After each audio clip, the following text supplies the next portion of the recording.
A corporate jet slicing through the clouds is a symbol of ultimate wealth. But when a billionaire or cartel stops making their payments, that $30 million asset instantly becomes a massive liability for the bank that financed it.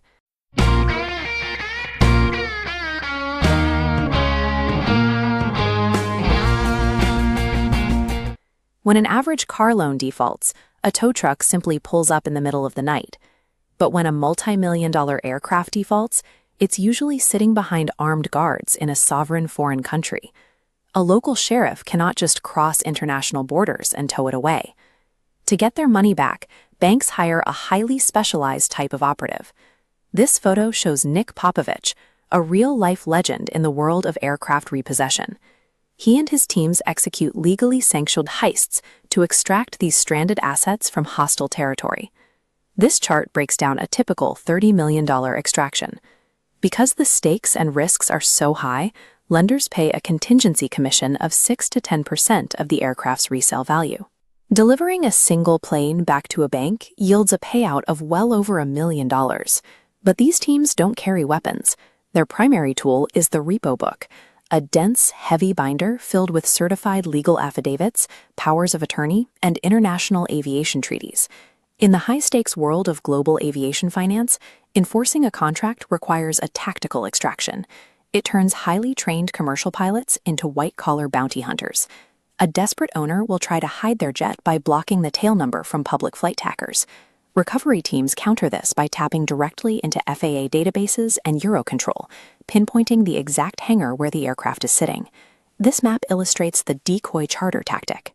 If a jet is hidden in a hostile nation with weak property rights, agents use a third party to charter a fake commercial flight, luring the aircraft out of that restricted red zone and into a green, safe jurisdiction where local courts will honor the repossession. Once the target is cornered, the extraction team moves in. A successful mission requires a pilot type-rated for that specific jet, a certified mechanic to ensure it is actually airworthy, and a local coordinator known as a fixer. The fixer's job is to walk in and quietly settle any outstanding hangar and fuel fees in cash. They approach the airport operators under the guise of conducting a routine mechanical inspection, clearing immediate bureaucratic blockades without ever raising suspicion. Bypassing physical airport security rarely involves wire cutters or midnight fences. It relies entirely on bureaucratic camouflage.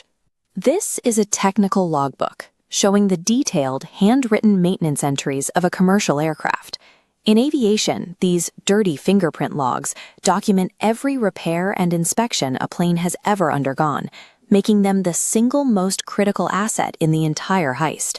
Looking closely at these manual sign-offs, it becomes clear why they matter. If a defaulting owner successfully hides these records, up to 50% of the aircraft's resale value evaporates instantly. Without the exact maintenance history, the FAA will refuse to certify the plane to fly. Even if the paperwork is secured, agents frequently hit physical barriers on the tarmac.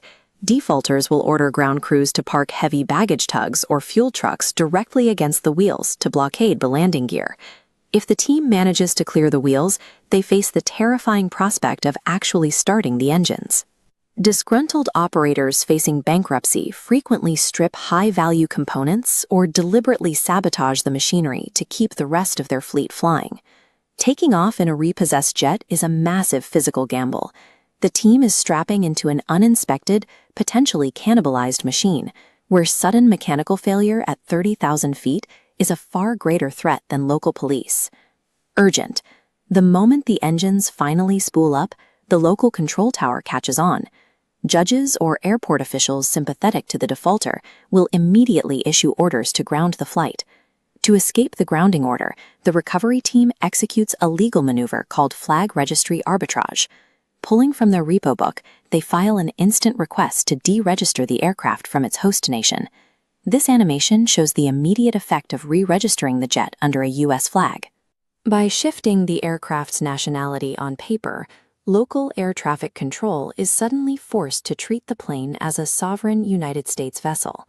Armed with a temporary FAA ferry permit, the recovery team creates an inescapable international legal trap. The local tower is now bound by global aviation treaties to clear the newly registered aircraft for takeoff. The crew hammers the throttle.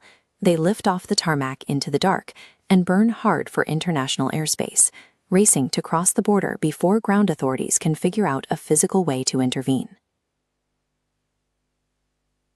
The second that jet crosses into international airspace, it is enveloped by the Cape Town Convention, a global treaty that permanently secures the bank's legal right to the asset.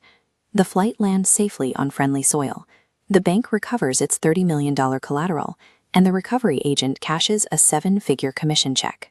Financial institutions gladly pay these millions, because in the ultra-wealthy world of global aviation finance, borders and jurisdictions are just obstacles on a map, and they only matter until someone has the audacity and the exact right paperwork to fly straight through them.